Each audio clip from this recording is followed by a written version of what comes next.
warahmatullahi wabarakatuh.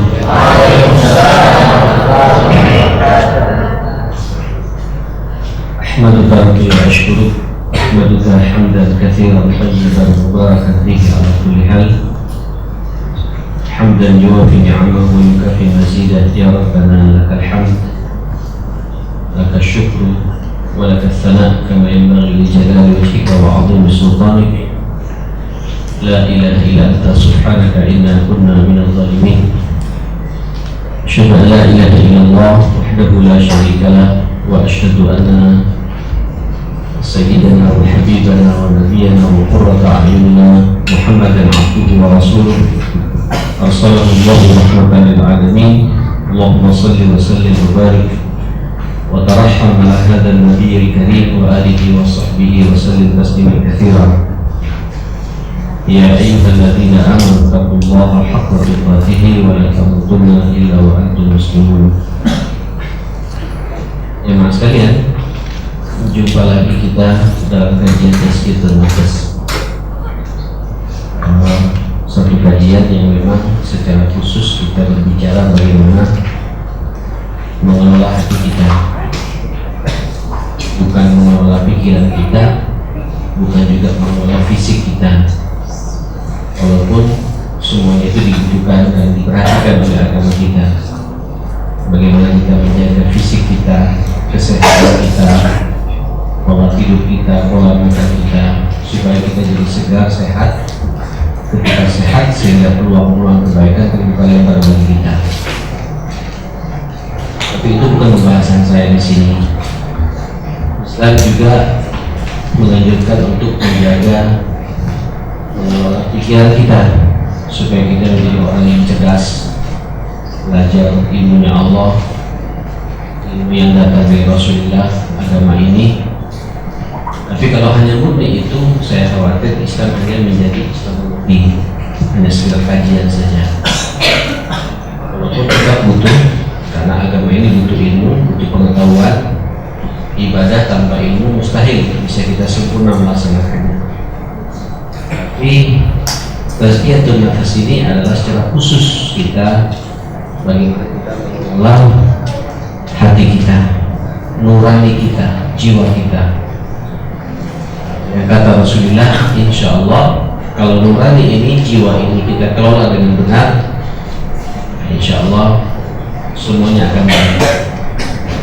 Pikiran kita akan baik, jasmani kita juga akan baik, sikap kita, tutur kata kita, langkah-langkah kita, diamnya kita, mata yang kita punya, lisan yang kita punya, telinga yang kita punya, tangan, kaki, di mana kita meraba melangkah, semuanya berjalan dengan baik. Itu sangat bergantung kepada baiknya hati, baiknya jiwa kita. Hadisnya insyaallah sudah hafal karena setiap pertemuan saya mengingatkan dari sini.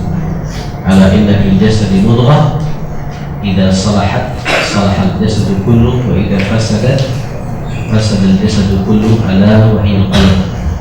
Sadarilah setiap tubuh manusia itu punya gumpalan darah atau gumpalan daging. Manakala baik gumpalan itu, maka seluruh anggota tubuhnya akan baik. Tapi na'udzubillah, kalau rusak gumpalan itu, maka seluruh anggota tubuh manusia itu juga akan rusak. Apa gumpalan itu?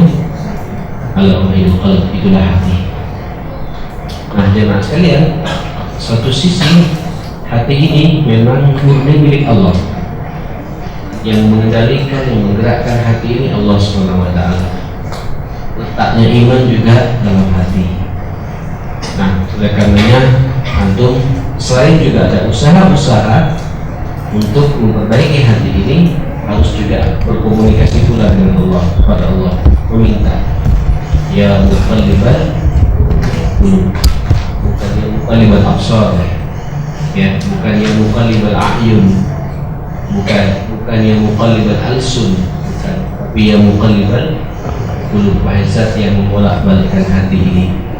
Tsabbit qalbi ala dini, mintalah kepada Allah, ya Allah istiqomahkan hatiku itu di atas agamamu. Jadi insya Allah kalau hati ini sudah siap, lurus, bersih, istiqomah, Insya Allah nilai-nilai agama ini semuanya bisa kita laksanakan dengan sempurna dan sambil merasakan nikmatnya beragama ini. Saya pernah menyampaikan di awal-awal kajian ini terkait dari tazkiyah ini, bagaimana kita nanti bisa menjalankan nilai-nilai agama ini, iltizam bisyariah, komitmen dengan syariat Allah, fi yusrin, dengan penuh kemudahan. Jadi kalau ada di antara kita yang menjalankan hukum Allah, syariat Allah masih tidak mudah, apa tidak mudah itu? Berat, malas, ya. Ini bukti bahwa hati kita bermasalah. Ya. Untuk sholat subuh malas ke masjid, bukti bahwa hati kita ada masalah karena tidak yusr, tidak mudah gitu. Fiusin, orang kalau hatinya baik, tazkiyahnya baik, maka iltizam syariat fiusin, komitmen dengan syariat Allah dengan penuh kemudahan, mudah, merasa mudah, tidak jadi beban bagi kita. Ya, disuruh begini mudah, disuruh apa saja yang penting perintah Allah, syariat Allah mudah. Kalau masih berat, bukti bahwa apa? Hati kita bermasalah, tazkiyah kita bermasalah. Wa yusrin, fi yusrin apa? Fi iltizam syariat fi yusrin wa surur, yang kedua bahagia. Bahagia menjalankan hukum Allah, bahagia menjalankan syariat Allah. Jadi kalau antum ngaji begini bahagia, bukti bahwa hati antum baik. Tapi kalau ngaji begini sampai tidak bahagia, sedikit-sedikit belajar, kapan Ustaz ini selesai pengajiannya? Ini bukti bahwa hati kita lagi bermasalah. Antum di masjid tidak betah, baca Quran buka selembar dua lembar, sumpah tidak bahagia. Itu bukti bahwa hati kita sedang apa? Sedang bermasalah, sedang ada penyakit gitu. Nah, kita sudah bahas pula di beberapa pertemuan yang lalu tentang hambatan-hambatan atau tanda-tanda sakitnya hati.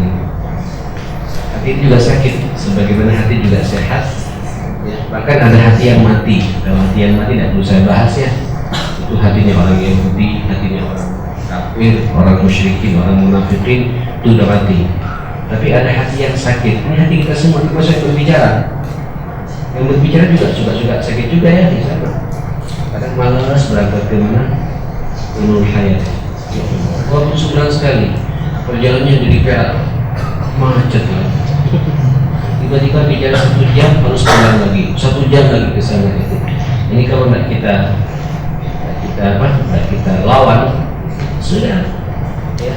Walaupun di rumah kita enak Pak, bercengkrama dengan anak-anak. Saya mohon maaf ya, dari mulai pagi sampai saat itu subuh, ketemu anak subuh.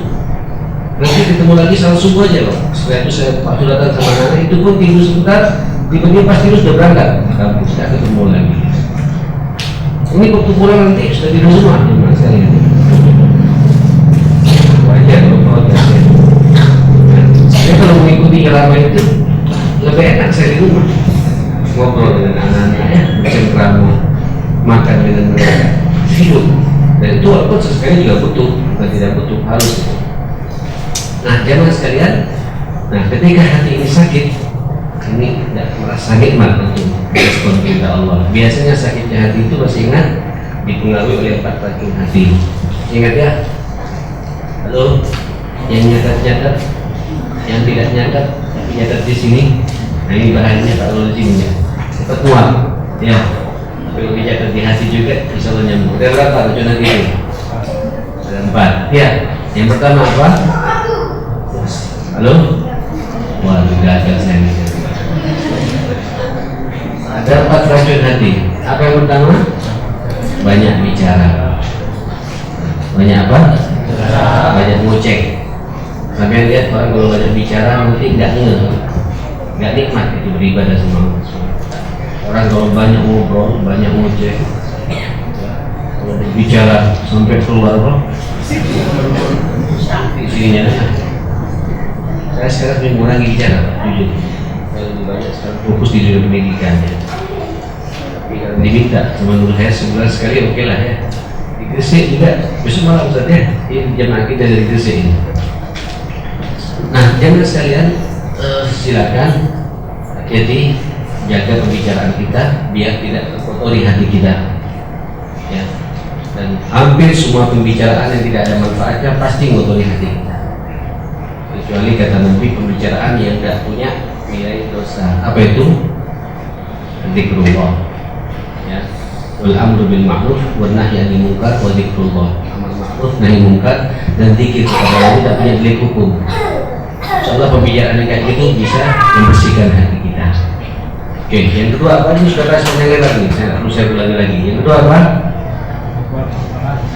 Lalu Fudulun nazar dulu ya, mengumbar pandangan mata. Jangan lirik sini ya. Bahaya Ustadznya Pak, bisa lihat semuanya di belakang ya. Ini mata kalau nggak dijaga, hati-hati. Ini mata nama yang muda-muda ini, penghafal Al-Quran. Iya, antum browsing ya ini diperbolehkan dengan hati di sini. Tidak boleh, alhamdulillah. Syukurlah. Antum browsing masuk ke mana-mana, hilang apa dalam itu. Dan terus motorik hati kita. Hati-hati dengan pandangan mata, terutama pandangan mata melihat apa? Melihat lawan jenis, laki-laki kepada perempuan, perempuan kepada laki-laki. Walaupun kalau laki-laki lebih banyak kepada perempuannya. Kalau perempuan melihat laki-laki ya biasa-biasa saja biasanya. Paling melihat ganteng gitu aja, tidak masuk dalam hati. Beda dengan laki-laki. Kalau laki-laki melihat yang ayu, nyambung, susah. Kadang susah. Ya? Betul itu. Iya kan? Kita melihat barang Pak, laki-laki melihat barang bagus, tidak terekam di sini. Tapi kalau ibu-ibu, ini kalau melihat barang yang terekam di sini. Makanya jangan kaget, mal-mal itu pasar-pasar paling banyak siapa itu? Hah? Ibu-ibu ya? Yang laki-laki?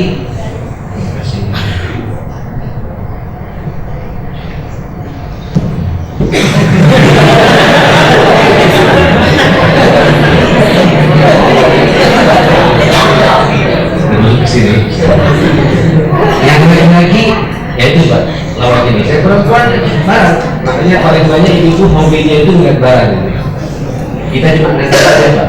Ibu-ibu itu sejam 2 jam di pasar tidur, 3 jam sampai 5 jam berdiri kuat itu. Yang banyak nggak kuat duduk, tapi menikmati yang kemudian lewat di situ ya. Itulah itu bahayanya apa? Pandangan mata itu merusak hati kita, meracuni hati kita. Yang ketiga, fudul at-ta'am. Maksud juga fudul syaraf ini ya. Banyak makan. Maka di sini jangan, sudah kalau pembahasan syubhat dan halal sudah cukup jelas ya. Sambian makan berlebihan yang halal tapi berlebihan itu juga membuat hati kita kotor, menjadi penyakit. Ya, malah abdi Adam syarab min batni, tidak ada bejana yang paling benci di mata Allah daripada perut yang diisi sangat kenyang dengan sesuatu yang halal, apalagi yang syubhat dan haram. Tidak ada kamusnya orang muslim dalam bisnisnya, dalam muamalahnya tidak hati-hati. Khusus ketika dia makan rezekinya Allah harus jelas halal dan haram. Ini sudah panjang lebar saya bahas ya. Terakhir kita bahas racun hati itu adalah ulul mukhalafah, salah dalam memilih teman ya, salah dalam memilih sahabat dan kawan itu juga mempengaruhi kebersihan dan rusaknya hati kita ini. Jemaah sekalian, teman ada 2 macam, ada teman yang sifatnya abadi, yaitu istri kita atau suami ibu ya. Ini juga punya pengaruh. Makanya kita kalau nikah harus selektif ya dalam memilih pasangan itu, biar hati kita bersih terus menerus, saling menopang, saling menguatkan satu sama lain. Tapi juga ada sahabat-sahabat sifatnya tempo-tempo. Ya, ini juga selektiflah dalam memilih sahabat di lapangan, karena sahabat punya pengaruh untuk meracuni hati kita. Banyak orang baik-baik ketika salah memilih teman jadi rusak. Sebagaimana banyak orang rusak kalau kemudian dapat memilih sahabat yang baik jadi berubah, jadi ikut baik juga, kan begitu ya? Ya, almar'u ala dini khalili, seseorang itu kualitas agamanya sangat bergantung dengan siapa dia berkawan, dia bersahabat. Ini 4 baca saya sudah bahas. Ini biar nyambung saja ya pembahasan kita. Nah tentu tidak sehat kalau kemudian saya hanya membahas tentang penyakit-penyakit atau racun-racun hati saja. Jadi bagaimana cara menghidupkannya? Pada pertemuan yang lalu saya sudah bahas bagaimana menghidupkan hati. Poin pertama. Sekarang kita akan masuk poin kedua. Ya, bahkan poin ketiga sekarang. Yang pertama adalah zikrullah, banyak zikir kepada Allah, mengingat Allah, tentu zikir yang sesuai dengan syariat Allah dan sunnah Rasulullah Sallallahu Alaihi Wasallam. Sampai pelajari Bapak Ibu, biar hati kita sehat dan bersih, ikuti zikirnya Rasulullah. Tidak ada zikir yang paling baik daripada zikir yang dilakukan dan dicontohkan oleh siapa? Rasulullah. Jangan ditambah, jangan dikurangi. Udah ikutin saja. Zikir-zikirnya sudah sampai pelajari, praktekkan, selesai. Paling tenangnya orang sampai nanti. Oke, dia sudah bahas. Di antara zikir yang paling baik ini masuklah pada poin kedua, yaitu apa? Tilawatul Quran. Membaca apa? Membaca Quran. Orang kalau sudah baca Quran pasti tazkiyahnya tinggi. Orang kalau akrab dengan Al-Quran pasti hatinya apa? Bersih. Orang kalau banyak baca Quran, hidayah Allah muncul pada orang itu. Kalau orang akrab dengan Al-Quran, pasti rahmat Allah turun kepada orang itu. Kalau sudah hidayah, nur, rahmat ada pada sampai menjadi orang paling tenang di dunia ini. Sumpah bagaimanapun pula, kembali pada Quran, selesai masalah kita ini. Jangan sumpah baca Quran, Pak. Ya. Dibaca juga tentang kisah artis yang lagi berantem, lagi cerai. Semakin masalah lagi ya, nah, sampai sumpah segera buka Al-Quran, tenangkan diri Anda, diri kita semua dengan apa? Dengan Al-Quran. Malam ini pertemuannya panjang ya. Malam ini kita masuk pada poin ketiga, bagaimana menghidupkan hati. Apa itu? Al-istighfar. Apa? Istighfar. Apa istighfar itu? Al-istighfar talabul maghfirah. Minta apa? Kenapa kita minta ampun?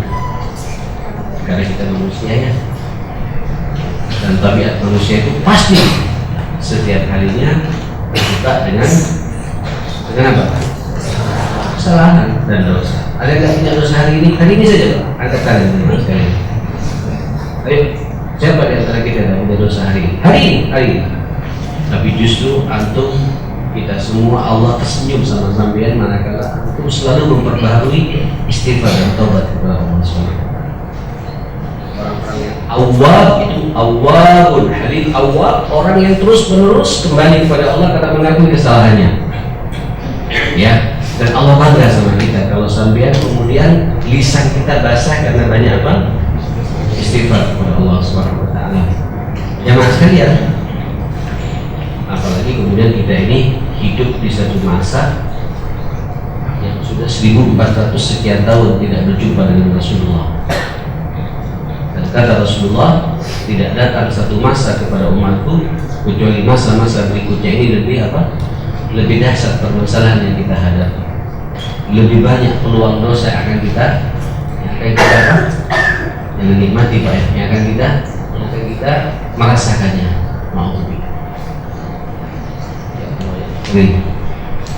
Saya saja Pak, kalau hitung dari pagi sampai sekarang puluhan dosa seperti yang saya hadapi.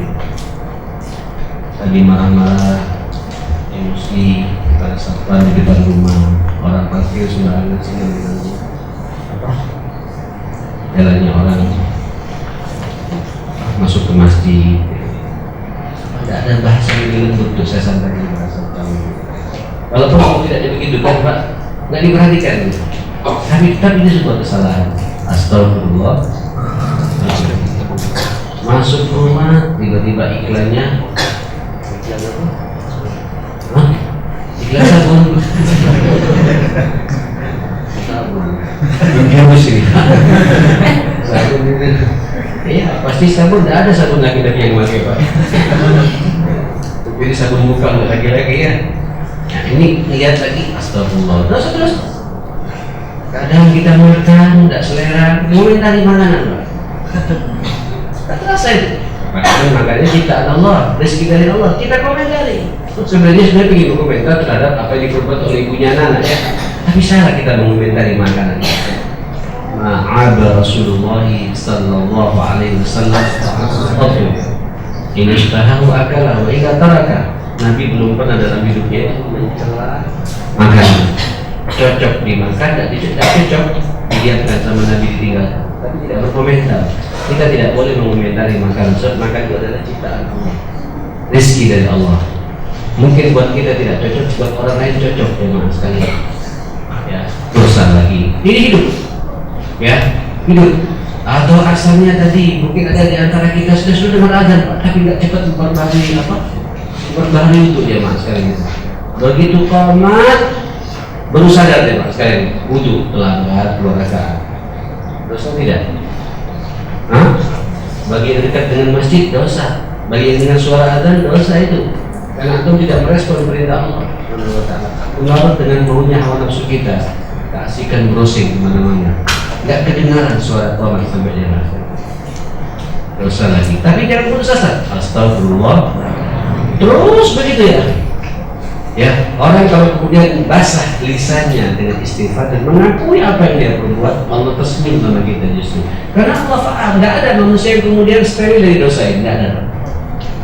Ya, berarti sampai tidak punya syahwat, tidak punya hawa nafsu. Kalau orang tidak punya hawa nafsu, biasanya tidak lama hidupnya itu. Lalu ya saya lihat kalau orang tidak punya nafsu, tidak lama hidupnya, tidak bisa bertahan dalam hidup, tidak bisa terobosan, tidak punya terobosan dalam hidup itu. Tetap kita punya nafsu, tinggal bagaimana nafsu itu kita kendalikan untuk tunduk kepada aturan Allah. Logika itu selalu saya pakai kalau sampai ngantuk, nafsunya pengen tidur ya, tapi jangan tidur terus, nyambung. Ya jangan tidur terus gitu. Nah, jam 3 bangun, buat anak-anaknya harus bangun, jam 3 bangun, ayo tahajud. Ini namanya sampai sedang mengendalikan nafsu tidur. Sampai kalau lapar, nafsunya pengen apa? Makan. Nah, tapi ketika makan jaga nafsu, jangan berlebihan. Wala tusrifu. Ya, perhatikan apa yang kita makan, halal dan haramnya, adab makannya, cara makannya, ya, dan lain sebagainya. Ini mengendalikan nafsu makan namanya jemaah sekalian. Ya, dan lain sebagainya. Yang sudah cukup umurnya di atas 25 tahun, melihat lawan jenis kolek, nafsu tuh. Ya, jangan ditahan-tahan, Pak. Jangan boleh tahan itu. Jadi rahim dari intervensi. Tahu rahim? Pastor. Ya. Tahu pastor? Itu perlu perselingkuhan di gereja saat ini. Sampai saya pernah nyampe di mana di Vatikan. Itu wajah-wajahnya Pak. Ada wajah aura iman, ada memang bukan lagi iman ya. Kaget, tidak sama sekali. Pakai atribut jubahnya, tapi wajahnya itu wajah gak karuan. Wajah menakutkan. Kenapa? Karena nanti mereka berselingkuh sesama jenis, dengan lawan jenis. Terakhir itu sudah jadi putusan itu ya, dikeluarkan dari keuskupannya. Uskup menghamili sekian banyak orangnya. Karena punya fitrah. Antum kalau tidak kuat lapor sama orang tua. Tidak kuat saya bagi. Umurku sudah 25. Dan bukan sesuatu yang lain, bukan sesuatu yang lain. Sampaikan, tunjukkan kita ini laki-laki. Tunjukkan, jangan ditahan-tahan, sampaikan saya harus nikah tahun ini. Itu kan lebih ingin doanya mereka tidak yang muda-muda ini. Ingin melakukan banyak mereka tidak? Tidak ingin sepertinya ini. Ini saja. Nah, yang kelima saya bicara begini, ini cara bicara kita di lapangan. Ya. Jadi kalau sudah kita, jangan kami terus. Itu juga syahwat juga ini Pak. Harus proporsional, tahu bisa saja kita mengendalikan. Makanya sampai disuruh puasa Senin dan Kamis ya, supaya nahan. Yang itu jangan kayak gini tidak pernah puasa sunnah, tapi juga ya. Saya bisa membayangkan. Saya teringat saya pernah mengalami CNM juga ya, persis. Pernah saya umur 20 tahun, umur 19. Saya pernah mengalami itu, tidak puncaknya. Ini kalau tidak puasa, tidak rajin puasa, apalagi di pesantren kayak ini tidak puasa, musibah ini. Suruh tahan. Nafsu jangan dibendung, apalagi dimatikan sampai tidak bisa bermanuver di dalam hidup ini, tidak punya kreatif dalam hidup ini. Silakan, tinggal bagaimana nafsu kita tunduk nggak kepada aturan Allah Subhanahu Wa Taala atau tidak. Itu saja jemaah sekalian. Nah, oleh karenanya kita terjebak tadi Pak. Ada sebagian kita kadang tidak mampu, terjebak. Jangan putus asa. Suruh istighfar oleh Allah Subhanahu Wa Taala. Nah, oleh karenanya jemaah sekalian, kalau sampai lihat bahasa istighfar ini, Allah Subhanahu Wa Taala, dan saya perhatikan hampir ibadah wajib itu selalu setelah itu diperintah oleh Allah untuk apa? Coba lihat Pak, zikir yang selalu didahulukan oleh Allah itu untuk komunikasi langsung adalah istighfar. Habis salat coba sekalian. Assalamualaikum warahmatullahi wabarakatuh. Assalamualaikum warahmatullahi wabarakatuh. Apa yang pertama kali keluar dari mulut kita? Sepakat ya? Astagfirullahaladzim. Astagfirullahaladzim. Astagfirullahaladzim. Ya, sampai begitu pula summa afidu, habis haji Pak. Ini musim haji sekarang. Ternyata setelah habis tawaf ifadah itu, zikir yang paling disukai oleh Allah apa? Istighfar. Summa afidu min haitsu afadha an-nas wastaghfirullah. Coba istighfar. Maka berifadah kalian sebagaimana manusia berifadah, tawaf ifadah itu supaya itu apa? Sudah istighfar. Kenapa? Karena boleh jadi Pak, biasanya orang kalau sudah selesai tawaf ifadah kan tahallulnya sudah selesai semua ya. Itu liar kadang Pak. Betul tuh, karena semuanya sudah boleh gitu. Boleh ya hal-hal maksudnya. Terutama yang mudah-mudah yang itu tahan kita istighfar yang banyak sama Allah Subhanahu wa taala. Salah saudara kita itu tidak punya dosa habis salat. Iya Pak tidak? Antum lagi berkomunikasi 10 menit dengan Allah. Kenapa sudah istighfar? Karena boleh jadi salat kita ya Mas, sekalian ngelamun. Ya. Memang banyak ngelamun jadi daripada. Wah, terasa sekali. Sudah istighfar. Atau bacaannya kurang fasih. Tidak tahu kita. Rukun dan salatnya tidak sempurna. Wudhunya tadi kurang pas. Kemudian kita salat, sudah istighfar. Astagfirullahaladzim, astagfirullahaladzim, astagfirullahaladzim. Alladzi la ilaha illa huwal hayyul qayyum. Lalu setelah itu baca Allahumma antas salam, la ilaha illallah wahdahu la syarika lah. Sebagaimana yang antum paham semua. Dibalik-baliklah. La ilaha illallah boleh, bukan pesannya juga setelah itu ya kayak ini masalah penentakan mana yang didahulukan, mana yang didahulukan, mana yang nah jangan sekalian istighfar tolong ya istighfar. Sekali lagi kita ini manusia, tidak ada di antara kita yang steril dari dosa dan kesalahan. Dan pasti kita setiap hari terjebak, tapi jangan putus asa. Allah memberikan jalan keluar sekaligus membersihkan hati kita, membuat hidup hati kita. Itu apa? Istighfar. Jangan sekalian rahimahullah. Kalau antum lihat di dalam surat ini Pak, surat Syawal ya. Kalau bicara dibaca ayat ini surat Al-Imran ayat berapa itu? 100 berapa itu?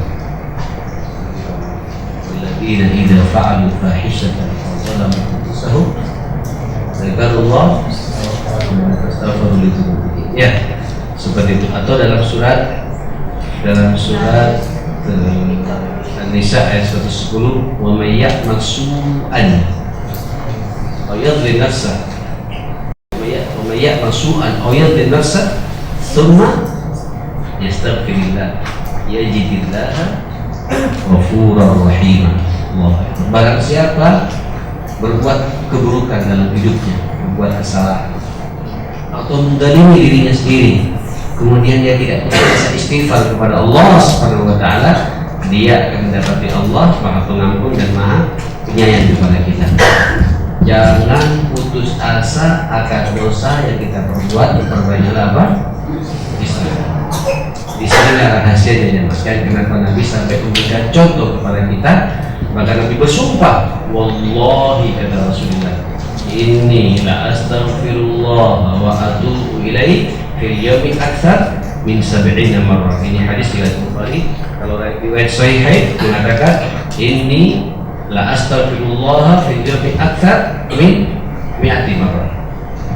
Saya nggak bisa pikir itu Nabi yang maksum, tidak punya dosa, tidak punya kesalahan, istighfar kepada Allah sampai 70 kali. Tidak punya dosa, tidak punya salah. Kalau dosa jelas ya, kalau salah mungkin istihad, tapi kemudian langsung dikeluarkan oleh Allah Subhanahu wa taala. Kasus Abasa wa Tawalla ya. Ada kayak kasus ketika mengharamkan minum madu. Itu salah tapi langsung ditegur oleh Allah Subhanahu wa taala. Salah istihad yang tidak sengaja, tapi langsung dijaga kemaksumannya oleh Allah Subhanahu wa taala. Itu Rasulullah Sallallahu Alaihi Wasallam. Tapi kalau dosa tidak ada kabutnya bagi Nabi itu. Tapi dia istighfar kepada Allah berapa kali? 70 sampai 100 kali.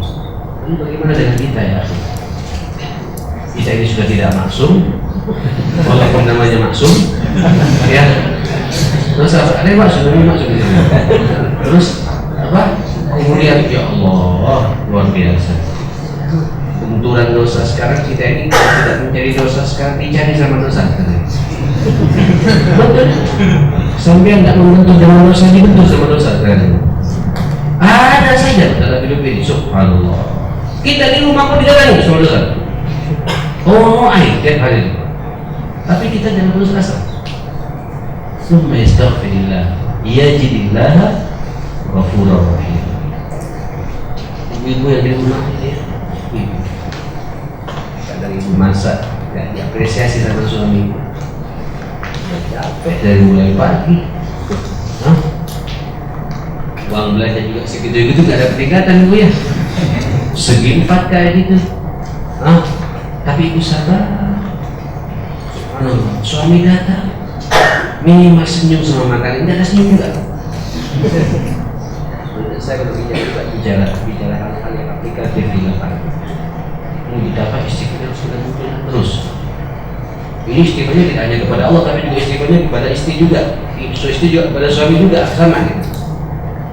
Suami juga mentang-mentang dia ngasih duit itu, menghayal pulang ke rumah sudah siap teh panasnya. Tapi teh panas tidak ada, walau kopi panas, wala haula wala quwata illa billah, ada semua. Senyum juga tidak ada. Gitu. Dia juga merasa dia enak di luar. Coba masing-masing muncul egonya. Ini berkeluarga kalau kita nggak kembali pada aturan Allah, pada sunnah Nabi, semua menuntut hak dan kewajibannya musibah. Perang tiap hari dan tidak akan selesai. Dan ingat, setan ini sudah 24 jam bersumpah. Yang paling empuk untuk menggoda manusia itu antara suami dan istri ini, sehingga satu sama lain sering tidak memberikan apresiasi dalam hidup ini. Kalau bicara ini, tapi pasti banyak muda-muda kayak gini saya. Nanti sebab yang lain saja lah ya.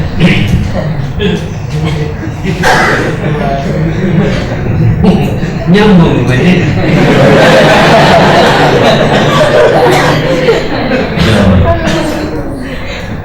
Allah Akbar. Ini dosa ya, dosa dalam muamalah kita, dosa dalam sikap-sikap kita. Tapi jangan dosa saya. Terus apa? Istighfar. Ternyata jemaah sekalian, yang menarik lagi, istighfar ini ternyata bukan hanya penghapusan dosa. Istighfar ini ternyata bukan menghapus dosa, bukan hanya murni menghapus dosa kita istighfar, tapi juga ada manfaat-manfaat duniawi. Ya, manfaat-manfaat apa? Duniawi, manfaat-manfaat yang kita rasakan di lapangan karena istighfar yang kita lakukan. Lagian siapa yang kita tidak punya dosa ya? Hatta kita tidak punya dosa, istighfar ada manfaat-manfaat yang lain. Yang pertama, kalau bahasa Al-Quran itu, orang kalau banyak istighfar itu turun hujan. Dia akan turun dan menjadi apa? Midrar atau deras, tapi bermanfaat bagi kita. Makanya ya, ini kan sudah sekian lama nggak ada hujannya. Hujan lagi tidak, Pak. Ya walaupun negeri kita negeri yang di Katulistiwa ya. Katulistiwa itu Katulistiwa namanya. Itu bahasa Arab. Katulistiwa. Kita mengatakan Katulistiwa. Katulistiwa. Itu hanya ada 2 musim, tidak panas banget, tidak dingin banget. Kita ya kayak gini, enak kita negeri ini Mas. Makanya orang itu enak terus, Pak. Ya, tidak tertantang dalam hidupnya ini. Beda dengan orang-orang Timur Tengah, orang-orang yang dingin keras, kalau panas keras, punya karakter. Karakter kita nggak jelas.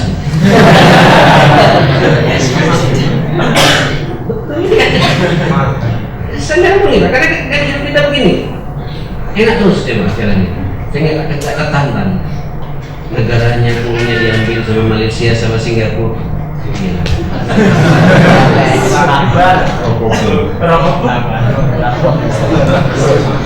Tanahnya diambil. Ini Singapura tak ngambil tanah kita ini Pak. Tiap hari itu berapa untuk memperluas daerahnya. Itu letakkan di pinggir laut supaya apa namanya? Ini sekarang sudah 1 kilo Pak dari pulau aslinya Pak untuk melebarkan pulaunya. Ngambil tanah dari kita. Bukan masa matang ini. Betulan ini. Serius sih, tapi kita pertahankan ya Mas. Kalau di negeri Arab Pak, 1 jengkal saja muncul ya. Nah, yang tadi mana mana dari pembahasan saya istighfar. Nah, kalau orang sudah istighfar nanti hujannya akan turun. Dan ketika turun hujan itu jemaah sekalian membuat negeri ini yang diturun oleh hujan ini Pak ada kesejukan tersendiri. Ya, dulu para mujahidin ketika bersama dengan Rasulullah, para sahabat Ansar dan Muhajirin ketika jihad, salah satu yang menenangkan mereka ketika turun apa? Turun hujan. Semangat banget. Kita tidak turun hujan merenggut kita ini. Hujan terutama ibu-ibu ya. Kemudian nggak ada jemuran, basah terus gitu ibu. Ya, disetrika dipaksa dipakai lagi cepat bau segala macam itu. Jadi beban. Ya. Tapi insya Allah kalau kita banyak istighfar itu hujannya deras tapi menjadi apa? Menjadi rahmat bagi kita. Orang Arab mengatakan ketika turun hujan itu rahmah min Allah. Karena Allah mengatakan wa ja'alna minal ma'i kulla syai'in hayy. Allah jadikan dari air ini segala sesuatu bisa jadi hidup. Tapi justru air yang turun kepada kita jadi musibah. Tidak jadi rahmat. Jadi laknat. Iya apa tidak? Hujan turun tapi jadi banjir. Hujan turun tapi dengan anginnya juga Pak. Ya, angin apa namanya? Itu beliau bermaaf sekali. Hancurkan rumah sana ini. Hujan turun tapi dengan halilintarnya. Jadi musibah Pak. Kenapa? Boleh jadi karena kita kurang istighfar kepada Allah. Istighfar ya, istighfar ini Masya Allah membuat hujan ini apa? Turun jadi tenang bagi kita seperti itu. Yang kedua, Allah Subhanahu wa taala qul astaghfiru rabbakum innahu kana ghaffara yursilis samaa'a 'alaikum midrara wa yumdidkum bi amwal. Orang yang suka istighfar Pak, rezekinya akan dilancarkan itu. Lalu yang punya utang, tidak punya utang Pak, jangan putus asa. Kencengin istighfarnya dengan kalian. Antum yang muda-muda baru lulus ini ngajukan proposal sana, proposal sini, ya, untuk cari pekerjaan, konek-konek, istighfarnya minimal 1 kali, ya. Rasakan nanti hebatnya istighfar itu. Sampai diterima nanti di perusahaan-perusahaan yang sesuai dengan maunya sampai. Lalu banyak contoh-contoh seperti ini. Ya, ini kalau kita suka istighfar, jadi ada kemudahan rezeki dari Allah SWT. Mau ujian, saya ada sekian 2 kali bilang anak saya. Istighfarnya minimal 1 kali, ya. Kemudian infaknya jangan lupa, tahajudnya jalankan. Terus begitu kayak itu mau berangkat lagi, istighfar lagi sampai lu naik motor ke kampus lagi. Nilainya Pak A, B, paling enggak B+. Ya, bisnis Pak. Kita punya pekerjaan, kadang Senin Kamis, kadang untung, kadang enggak. Padahal kita mencoba. Dengan istighfar ada saja jalan. Kemudian untuk memudahkan terobosan-terobosan kita dan lebih-lebih kita lancar. Target-target yang kita inginkan dimudahkan oleh Allah Subhanahu wa taala. Walaupun kalau kita bicara rezeki itu kan tidak hanya bentuk apa? Duit juga ya. Ya. Ada rezeki kesehatan. Ya. Lalu sampai rezeki tidak Pak? Hah? Mana nyambung nih? Sampai sehat begini rezeki tidak? Kalau sakit berapa sampai bayar sama dokter? Hah? Tidak sakit, tidak pakai minum obat. Cuma kurang bersyukur kita.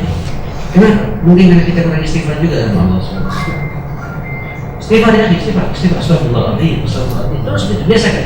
Hatta kita tidak punya dosa, niatkan istighfar pada Allah SWT, nanti dilancarkan semua urusan kita, rezeki dilancarkan. Rezeki ini juga kadang-kadang berbentuk anak, ibu. Anak yang soleh itu rezeki apa tidak, ibu? Banyak di antara ibu menurut terhadap anak. Padahal itu anak karunia dari Allah, pilihan Allah itu, ibu. Air dari suami ibu dan dari air ibu ketika bertemu itu ratusan ribu sel itu terbuang tinggal satu, itu anak kita. Makanya anak yang keluar dari rahim ibu, anak kita itu Pak, titipan Allah, sudah pilihan Allah, dan itu karunia dari Allah Subhanahu wa taala. Tinggal sampai berbanyak istighfar. Betul itu.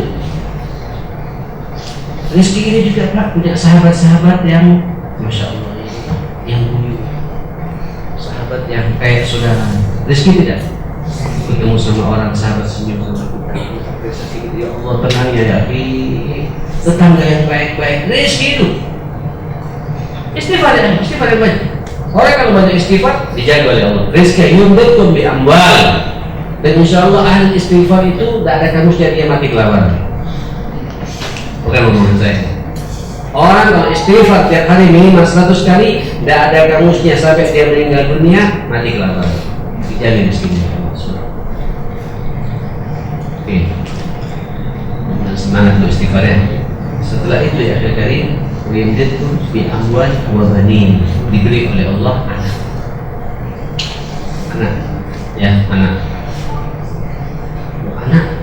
ini juga sampai saya pernah menyampaikan ada beberapa kisah ini ya, ada meninggal Pak di sana, saya punya tetangga namanya Pak Ajis ya, itu Pak Ajis,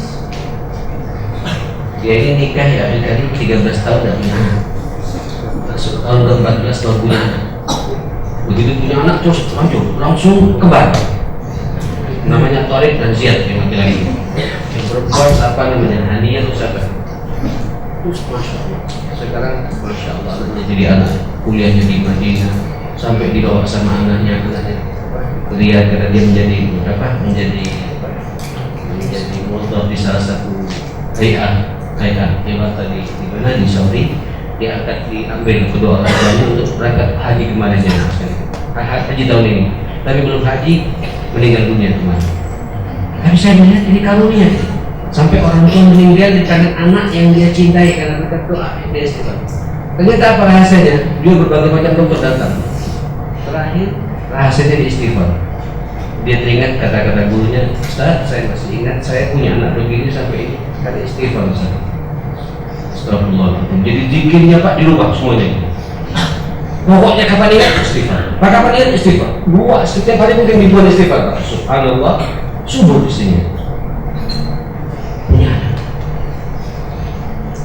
Yang repot ada omongan begini.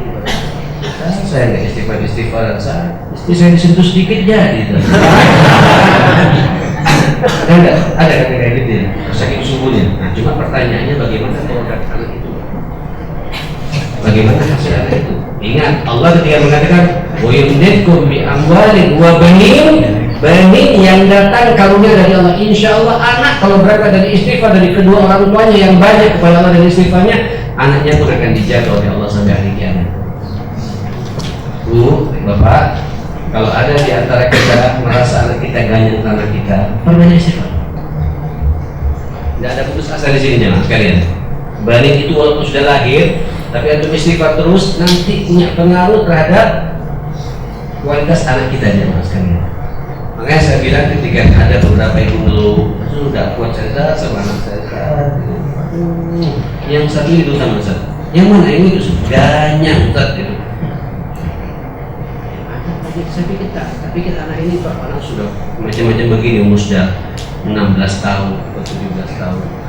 Allah masih umur 7 tahun. Saya bilang dia harus banyak, kita bilang gitu. Kalau anak kecil tidak nakal, bukan anak kecil namanya mas kan.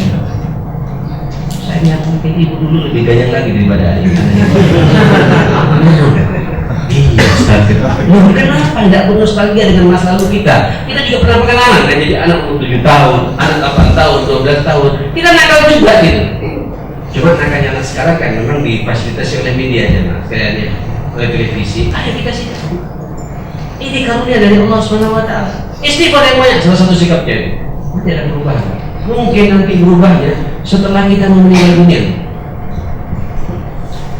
Saya mau cerita ini jemaah sekalian, kisah.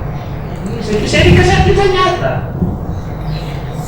Saya punya pengajian setiap saya kata di jemaah pagi itu ilmunya mungkin sampai kenal ilmunya Ustaz Abdul Qadir Baraja yang punya hikmah. Dia di rumahnya pagi mengumpulkan ibu-ibu, ada ratusan ibu-ibu ya kayak gini banyak. Saya bina dari mulai 7 orang, terus berkembang 15 orang, 20 orang. Sekarang sudah berjalan 12 tahun mungkin ya. Ini sudah ratusan ibu-ibu. Dari ibu-ibu yang tidak pakai hijab sekarang pakai hijab berubah betul, alhamdulillah. Dan saya bersyukur sama Allah Subhanahu Wa Taala. Ada satu ibu, subhanallah. Ibu ini jemaah sekalian dan meninggal 3-4 bulan lalu. Ibu ini gaji ke pengajian saya di Selasa sini, nanti pengajian keluarganya, nanti pengajian di mana? Di Mujahidin. Ikut dengarkan pengajian. Bukan pengajian saya punya Ustaz Salim Bahris ikut juga teman Ustaz Salim Bahris. Tapi anaknya Pak peminum. Anak yang menjadi peminum. Satu yang lainnya baik-baik, tapi dia tidak putus asa. Sampai jadi celotehan orang. Kasihan ibu ini, pengajiannya Masya Allah tapi tidak bisa ngurus anaknya. Dia tidak suka dalam hati. Omongan orang justru diapain? Astagfirullahaladzim. Dia tidak tahu apa yang saya perbuat buat anak saya.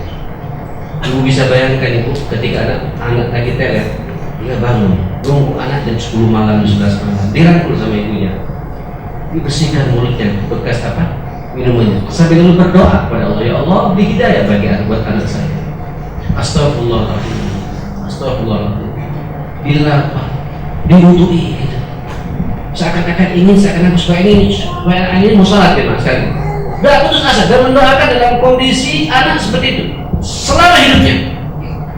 Dan dia tidak menceritakan apa yang diperbuat pada orang lain.